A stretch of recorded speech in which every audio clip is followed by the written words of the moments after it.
एक लड़की थी जो कृष्ण जी की अनन्य भक्त थी। बचपन से ही कृष्ण भगवान का भजन करती थी, भक्ति करती थी। भक्ति करते करते बड़ी हो गई। भगवान की कृपा से उसका विवाह भी श्री धाम वृंदावन में किसी अच्छे घर में हो गया। विवाह होकर पहली बार वृंदावन गई, पर नई दुल्हन होने से कहीं जा न सकी और मायके चली गई। और वह दिन भी आया जब उसका पति उसे लेने उसके मायके आया। अपने पति के साथ फिर वृंदावन पहुंच गई। पहुंचते पहुंचते उसे शाम हो गई। पति वृंदावन में यमुना किनारे रुककर कहने लगा, देखो शाम का समय है, मैं यमुना जी में स्नान करके अभी आता हूँ। तुम इस पेड़ के नीचे बैठ जाओ और सामान की देखरेख करना, मैं थोड़े ही समय में आ जाऊंगा, यही सामने ही हूँ, कुछ लगे तो मुझे आवाज दे देना। इतना कहकर पति चला गया और वो लड़की बैठ गई। अब एक हाथ लंबा घूंघट निकाल रखा है, क्योंकि गांव है, ससुराल है, और वहीं बैठ गई। मन ही मन विचार करने लगी कि देखो ठाकुर जी की कितनी कृपा है, उन्हें मैंने बचपन से भजा और उनकी कृपा से मेरा विवाह भी श्री धाम वृंदावन में हो गया। मैं इतने वर्षों से ठाकुर जी को मानती हूँ, परंतु अब तक उनसे कोई रिश्ता नहीं जोड़ा। फिर सोचती है ठाकुर जी की उम्र क्या होगी, लगभग 16 वर्ष के होंगे। मेरे पति 20 वर्ष के हैं, उनसे थोड़े से छोटे हैं, इसलिए मेरे पति के छोटे भाई की तरह हुए और मेरे देवर की तरह।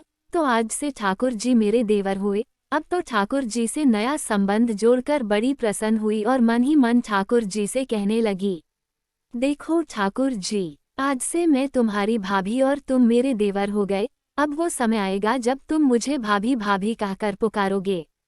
इतना सोच ही रही थी तभी एक 10-15 वर्ष का बालक आया और उस लड़की से बोला, भाभी भाभी।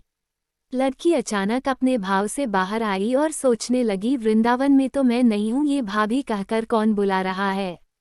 नई थी इसलिए घूंघट उठकर नहीं देखा कि गांव के किसी बड़े बूढ़े ने देख लिया तो बड़ी बदनामी होगी। अब वह बालक बार बार कहता पर वो उत्तर न देती। बालक पास आया और बोला, भाभी तनिक अपना चेहरा तो दिखाया दे। अब वो सोचने लगी, अरे ये बालक तो बड़ी जिद कर रहा है, इसलिए कस के घूंघट पकड़कर बैठ गई कि कहीं घूंघट उठकर देखन ले। लेकिन उस बालक ने जबरदस्ती घूंघट उठकर चेहरा देखा और भाग गया। थोड़ी देर में उसका पति आ गया। उसने सारी बात अपने पति से कही। पति ने कहा, तुमने मुझे आवाज क्यों नहीं दी। लड़की बोली, वह तो इतने में भाग ही गया था। पति बोला, चिंता मत करो, वृंदावन बहुत बड़ा थोड़े ही है। कभी किसी गली में खेलता मिल गया तो हड्डी पसली एक कर दूंगा, फिर कभी ऐसा नहीं कर सकेगा। तुम्हें जहां भी दिखे मुझे जरूर बताना।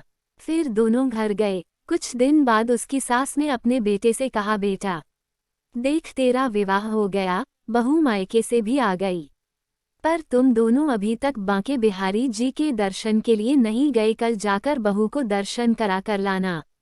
अब अगले दिन दोनों पति पत्नी ठाकुर जी के दर्शन के लिए मंदिर जाते हैं। मंदिर में बहुत भीड़ थी।